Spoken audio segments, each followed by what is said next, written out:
ಎಲ್ರಿಗೂ ನಮಸ್ಕಾರ.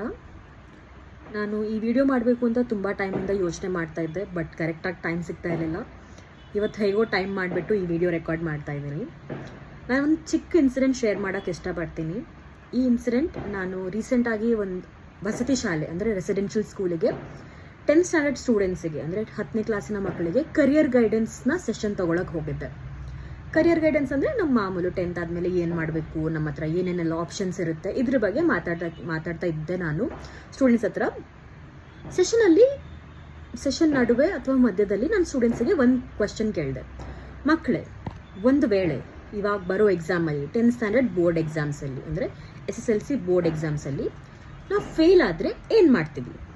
ನಾನು ಅಂದ್ಕೊಂಡೆ ಮಕ್ಕಳೆಲ್ಲ ಹೇಳ್ತಾರೆ, ಏನು ಮೇಡಮ್, ಫೇಲ್ ಆದರೆ ಇನ್ನೊಂದು ಸತಿ ಸಪ್ಲಿಮೆಂಟ್ರಿ ಬರೆದ್ರೆ ಆಯಿತು, ಅದು ಫೇಲ್ ಆದರೆ ಮತ್ತೊಂದು ಬರಿಬೋದು ಅಂತ. ಆದರೆ ಎಲ್ಲೋ ಒಂದು ಕಡೆ ಮನಸ್ಸಲ್ಲಿ ಇತ್ತು, ಯಾರಾದರೂ ಒಬ್ಬರು ಅಥವಾ ಇಬ್ಬರು ಹೇಳ್ತಾರೆ ಮೇಡಮ್ ಸೂಸೈಡ್ ಮಾಡ್ಕೋತೀವಿ ಅಂತ. ಹಾಗೆ ಆಯಿತು ನೋಡಿ. ಬಟ್ ಅದು ಒಬ್ಬರು ಇಬ್ಬರು ಅಲ್ಲ, ಅರ್ಧಕ್ಕರ್ಧ ಕ್ಲಾಸ್ 50% ಆಫ್ ದ ಕ್ಲಾಸ್ ಹೇಳ್ತು ಮೇಡಮ್ ನಾವು ಸೂಸೈಡ್ ಮಾಡ್ಕೋತೀವಿ ಅಂತ. ನನಗೆ ಒಂದು ಸತಿ ಏನು ಹೇಳಬೇಕು ಅಂತ ಅರ್ಥ ಆಗಿಲ್ಲ. ನಮ್ಮಮ್ಮನೂ ಇದ್ದರು ಅಲ್ಲೇ ಕ್ಲಾಸಲ್ಲಿ, ಅವ್ರು ನನ್ನ ಸೆಷನ್ ಕೇಳ್ತಾಯಿದ್ರು. ನಾನು ಒಂದು ಸತಿ ಅವ್ರನ್ನ ನೋಡಿದೆ, ಅವರು ಹಿಂಗೆ ಮಾಡಿದ್ರು. ಆಮೇಲೆ ನಾನೊಂದು ಪಾಸ್ ತೊಗೊಂಡು ಮಕ್ಕಳಿಗೆ ಹೇಳಿದೆ, ಮಕ್ಕಳೇ ನೀವು ಇವಾಗ ಸೂಸೈಡ್ ಮಾಡ್ತೀರಿ ಅಂದ್ರಿ, ನೀವು ಸೂಸೈಡ್ ಮಾಡಿದ್ರೆ ನಿಮಗೆ ತೃಪ್ತಿ ಆಗುತ್ತಾ ಅಥವಾ ನಿಮ್ಮ ಪೇರೆಂಟ್ಸಿಗೆ ತೃಪ್ತಿ ಆಗುತ್ತಾ? ಯಾರೂ ಏನೂ ಉತ್ತರ ಕೊಟ್ಟಿಲ್ಲ. ನಾನು ಹೇಳಿದೆ, ಆಮೇಲೆ ಇವಾಗ ನೀವು ಫೇಲ್ ಆದ್ರಿ, ನಿಮಗೆ ಅಪ್ಪ ಅಮ್ಮ ಫ್ಯಾಮಿಲಿ ಒಂದು 2 ದಿವಸ ಅಥವಾ ಜಾಸ್ತಿ ಅಂದರೆ 1 ತಿಂಗಳು ಗೋಳಾಡ್ಕೊಂಡು ಬೈಬೋದು. ನಮಗೇನು, ನಾವು ಮಾರ್ಕ್ಸ್ ಫೇಲ್ ಆಯಿತು ಅಥವಾ ಮಾರ್ಕ್ಸ್ ಕಮ್ಮಿ ಬಂತು ಅಂತ ಸೂಸೈಡ್ ಮಾಡ್ಕೊಂಡು ಹೋದ್ವಿ.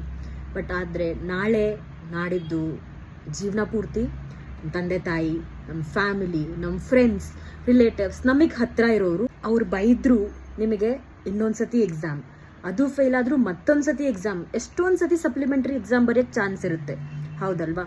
ಅದೇ ನೀವು ಒಂದು ವೇಳೆ ನಿಮ್ಮ ಜೀವ ತೆಗೆದ್ರೆ ನೀವು ಹೋಗ್ತೀರಾ ಆರಾಮದಲ್ಲಿ ಒಂದೇ ಸತಿ, ಆಮೇಲೆ ನಿಮ್ಮ ಪೇರೆಂಟ್ಸು, ನಿಮ್ಮ ಫ್ಯಾಮಿಲಿ ಮೆಂಬರ್ಸ್, ನಿಮ್ಮ ಫ್ರೆಂಡ್ಸ್ ಇವ್ರು ಸಫರ್ ಆಗೋದು. ಆ ಟ್ರಾಮಾ ಅಥವಾ ಆ ಸ್ಟ್ರೆಸ್, ಆ ಪ್ರೆಷರ್, ಆ ನೆನಪುಗಳು ಜೀವನ ಪೂರ್ತಿ ಇಲ್ಲಿ ಉಳ್ದವ್ರು ಇರ್ತಾರಲ್ವ ಅವರಲ್ಲಿರುತ್ತೆ. ನಮಗೇನು, ನಾವು ಸೂಸೈಡ್ ಮಾಡ್ಕೊಂಡು ಹೋದ್ವಿ, ಆದರೆ ನಮ್ಮ ಫ್ಯಾಮಿಲಿ, ನಮ್ಮ ಫ್ರೆಂಡ್ಸ್ ಆ ಕಷ್ಟ, ಆ ಅನುಭವಿಸುವಿಕೆ ನಮಗೆ ಗೊತ್ತಿರಲ್ಲ. ನನ್ನ ಮಕ್ಕಳಿಗೆ ಇದನ್ನೇ ಅರ್ಥ ಮಾಡಿಸಿದೆ. ನಾನು ಈ ವಿಡಿಯೋ ಮಾಡಿದ್ದಕ್ಕೆ ರೀಸನ್ ಏನಂತ ಆದರೆ, ಪೇರೆಂಟ್ಸ್, ಫ್ಯಾಮಿಲಿ, ರಿಲೇಟಿವ್ಸ್ಗೆ ನಿಮ್ಮ ಮಕ್ಕಳು ಫೇಲ್ ಆದರು ಅಂತ ಜಾಸ್ತಿ ಓಕೆ ನೀವು ಬೈತೀರಾ, ಆದರೆ ಅವರಿಗೆ ಕೆಲವು ಮಾತುಗಳನ್ನು ಹೇಳಬೇಡಿ.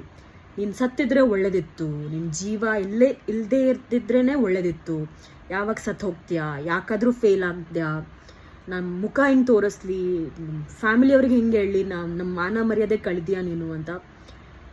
ಈ ಮಾತು ನೀವು ಒಂದ್ಸತಿ ಕೋಪದಲ್ಲಿ ಹೇಳ್ಬಿಡ್ತೀರಾ, ಆದರೆ ಆ ಮಕ್ಕಳು ಜೀವನ ಪೂರ್ತಿ ಲೈಫ್ ಲಾಂಗ್ ಆ ಮಾತುಗಳನ್ನು ಅವ್ರ ತಲೆಯಲ್ಲೇ ನೆನ್ಪಿಟ್ಕೊಳ್ತಾ ಇರ್ತಾರೆ.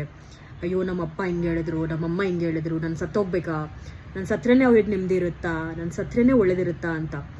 ಸೊ ಫೇಲ್ ಆದರೂ ಅಂತ ಜಾಸ್ತಿ ಬೈರಿ, ಆದರೆ ಈ ರೀತಿ ಮಾತುಗಳನ್ನು ಉಪಯೋಗಿಸ್ಬೇಡಿ. ಅವ್ರಿಗೆ ಫೇಲ್ ಆದಮೇಲೆ ಇನ್ನೊಂದು ಸತಿ ಚಾನ್ಸ್ ಕೊಡಿ, ಎಕ್ಸಾಮ್ಸ್ ಬಗ್ಗೆ ಅವ್ರಿಗೆ ಹೆಲ್ಪ್ ಮಾಡಿ, ಅವ್ರಿಗೆ ಕರೆಕ್ಟಾದ ಇನ್ಫಾರ್ಮೇಷನ್ ಕೊಡಿ, ಅಥವಾ ಟೀಚರ್ಸ್, ಫ್ರೆಂಡ್ಸ್ ಯಾರ ಹತ್ರ ಆದರೂ ಇನ್ಫಾರ್ಮೇಷನ್ ತೆಗೆದು ಅವ್ರಿಗೆ ಹೆಲ್ಪ್ ಮಾಡಿ, ಅವ್ರನ್ನ ಪಾಸ್ ಆಗೋ ರೀತಿ ಮಾಡಿ. ಆದರೆ ದಯವಿಟ್ಟು ಈ ರೀತಿ ಸ್ಟೇಟ್ಸ್ಮೆಂಟ್ಸ್ಗಳನ್ನು ಅವ್ರಿಗೆ ಹೇಳಬೇಡಿ. ಯಾಕೆಂದರೆ ಮಕ್ಕಳು ಈ ರೀತಿ ಅವ್ರಿಗೆ ನಮ್ಮ ಪೇರೆಂಟ್ಸ್ ಹೇಳಿದ್ದಾರೆ ಅಂತ ಯಾರ ಹತ್ರನೂ ಶೇರ್ ಮಾಡ್ಕೊಳ್ಳಲ್ಲ. ಇನ್ಸ್ಟೆಡ್ ಅವ್ರೊಳಗಡೆನೇ ಇಟ್ಕೊಂಡು ಅದನ್ನೇ ಯೋಚನೆ ಮಾಡ್ತಾ ಅವ್ರ ಜೀವನನ ತೆಗಿಬೋದು. ಅದಕ್ಕೆ please do not say these words to your child. Thank you for listening.